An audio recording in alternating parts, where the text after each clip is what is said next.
Hoje eu vou te contar três formas de produzir as suas próprias peças. Mesmo sem saber costurar, ou desenhar, ou sem ter feito curso, aqui nada tem problema.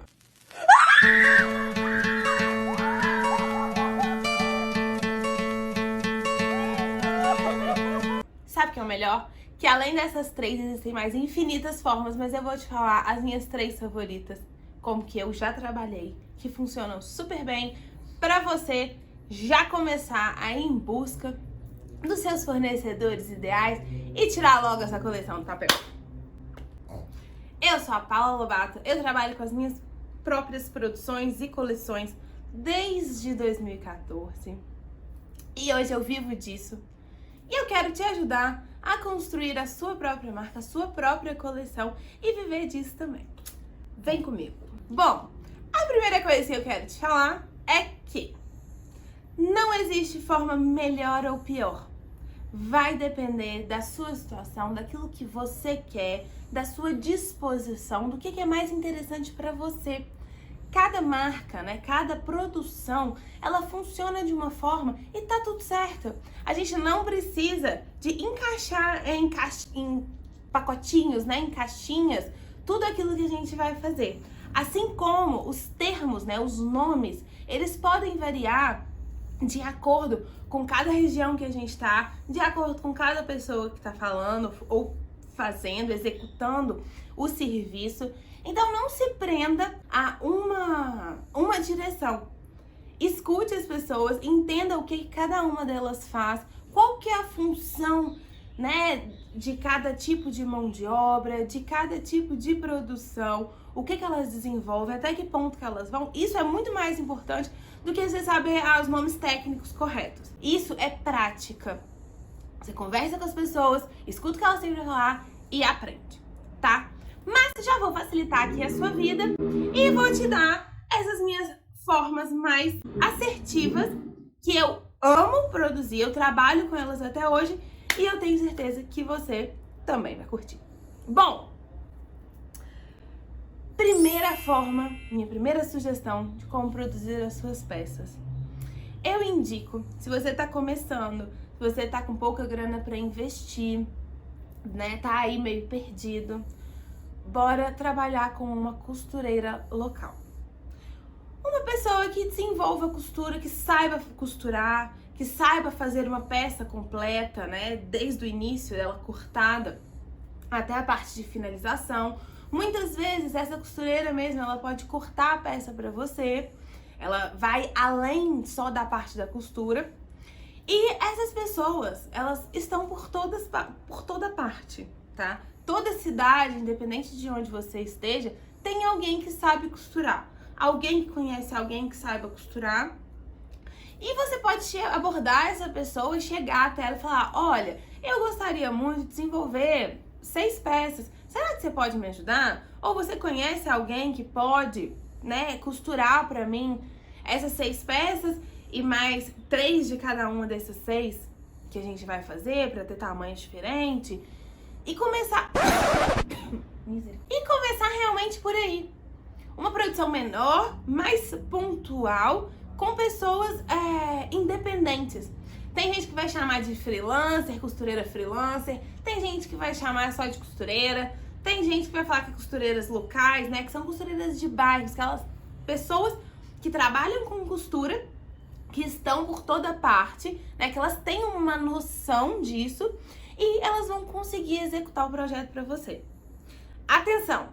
Essas pessoas, elas normalmente trabalham para várias outras pessoas. Elas trabalham às vezes fazendo concerto, elas trabalham produzindo para outras pessoas. O que acontece? É bom a gente ter uma conversa muito clara e objetiva com as nossas datas, com as nossas prioridades, com as nossas reais necessidades, para poder fazer com que a coisa aconteça, tá? Para não deixar para depois, para ter uma clareza do preço que vai ser pago, de quando vai ser pago, das necessidades tanto da costureira de trabalho quanto das suas demandas reais, tá? Não se esqueçam de conversar e de deixar esses prazos estipulados, o que vai ser feito, enfim, tudo. Mas as costureiras, elas estão em todas as partes. Muita gente que trabalha com conserto também trabalha criando, né, montando as peças. Elas vão saber te ajudar muito, te dar muita informação, lugares para comprar material, outras pessoas que produzem também. Enfim, vai ser uma porta muito importante a ser aberta e você já começa a entrar no meio. A segunda opção, que foi a forma como eu comecei mesmo, que tem muitas discussões em cima, é a criação do seu próprio ateliê. O que acontece? Ter o nosso próprio ateliê é maravilhoso, mas ele desprende uma quantidade maior de dinheiro. Caso você queira realmente ter o seu espaço, investir em um espaço que seja seu para produzir as suas próprias peças, para fazer aí um showroom com um ateliê e tudo mais, funciona super bem. Você vai ter que encontrar uma pessoa para poder ir até lá trabalhar. Ela pode trabalhar por dia, ela pode ter uma carteira assinada, pode ser mais de uma. Enfim, é um processo muito legal, você aprende muito tendo o ateliê. Você vive muito o dia a dia da produção. Então é muito legal porque as coisas acontecem de forma muito rápida, é tudo muito ali debaixo do seu nariz, literalmente. Você consegue ver, você consegue acompanhar. Se tem uma coisa que não tá dando certo, você vai ver de imediato. Então ele é uma forma de produção muito mais dinâmica e muito mais rápida. Exige um investimento mais alto, sim.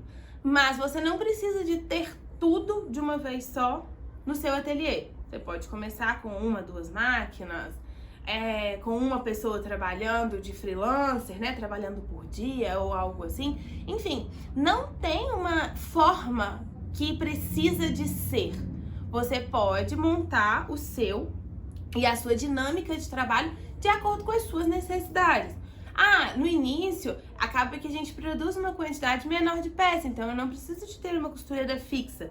Ok, vamos ver o que a gente tem de opção para poder trabalhar com ela aí. O ateliê, ele dá um certo tipo de trabalho para você manter aquilo ali, né, e tudo funcionando, mas é muito gostoso. Foi a forma como eu comecei. E eu garanto pra vocês que foi a que mais me ensinou sobre a produção. Me ensinou muito sobre a dinâmica da produção. Hoje eu entendo muito como uma costureira, o tempo que gasta para poder desenvolver uma peça, o que é mais difícil, o que é mais fácil, por ter convivido tanto no dia a dia delas ali. Paula, mas eu não tenho condição, será que eu vou aprender? Vai! A gente precisa de ser curiosa, independente do tempo, independente de tudo. A gente precisa de perguntar, de questionar, de saber a diferença de uma coisa para outra, né? De um acabamento aqui, de um corte ali, do que tá fazendo. Mas você vai aprender sim. Cada um no seu tempo, cada um no seu ritmo. Mas fica aí a dica, né? De ter um ateliê. Outra coisa, máquina doméstica e máquina industrial, elas são diferentes e você precisa de conversar com a costureira para saber qual vai ser a mais indicada para você. Beleza? E agora vamos para a terceira forma, que hoje é a minha forma principal de produção, que ela consegue produzir numa escala um pouco maior, que são as facções. Quando a gente trabalha com facção, a gente normalmente tem uma demanda um pouquinho maior de peças, né? Um volume de produção um pouco maior. E o que acontece? Nessas facções, normalmente, existe um grupo de pessoas que executam mais de uma parte do processo. Como assim? Pode ser que tenha uma costureira que também faça corte, pode ser que tenham 2 costureiras ali trabalhando juntas e elas vão te demandar a peça cortada, pode ser que seja uma costureira só, mas que ela seja faccionista, que ela vai te entregar só a parte da costura. Pode ser que sejam 2 costureiras que peguem a peça cortada e te entreguem até ela finalizada, né, já passada em ponto de venda. Cada um vai ter um esquema de trabalho. De novo, você consegue perceber o quanto que isso é dinâmico e que vai de acordo com o lugar onde você tá, com as pessoas que você tá em contato e de acordo com as suas necessidades também. Você vai ter que somar essas 3 variáveis pra ver qual dessas, né, ou outras formas, porque existem várias outras formas de produzir, vai ser a melhor pra você. Mas dentro da facção, você chega em contato com essa pessoa, normalmente elas trabalham produzindo por peça, então você tem um valor estipulado para cada peça que você está produzindo, então você já consegue fazer ali o cálculo. Elas já estão acostumadas a trabalhar com uma escala maior, né, uma quantidade maior de peça, o que faz com que sua produção seja muito mais rápida, mas atenção, se passa algum erro, não necessariamente elas vão ver o erro. E aí ele vai ser reproduzido em todas as peças. Então a gente precisa de ser curioso, de novo, e de ter atenção aos detalhes. Uma peça piloto bem feita não custa nada no montante final. Sabe o que é peça piloto ou não sabe ainda? Vou deixar aqui a tagzinha do vídeo da peça piloto para você voltar lá e assistir, porque é importante. Fez uma peça piloto bem feita, aí não tem erro mais. Então, essas são as minhas 3 principais formas de produção. São formas que eu uso, que eu trabalho, eu convivo com pessoas que fazem assim. Grande parte dos meus alunos usaram uma dessas 3 para poder desenvolver as próprias coleções. Funciona, dá super certo. Independente do lugar do Brasil onde eles estão, a gente consegue conversar dentro dessas 3 opções. Por isso que elas são as minhas favoritas para quem está começando.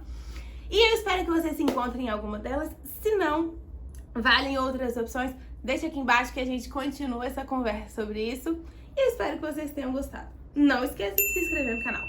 Um beijo e até mais!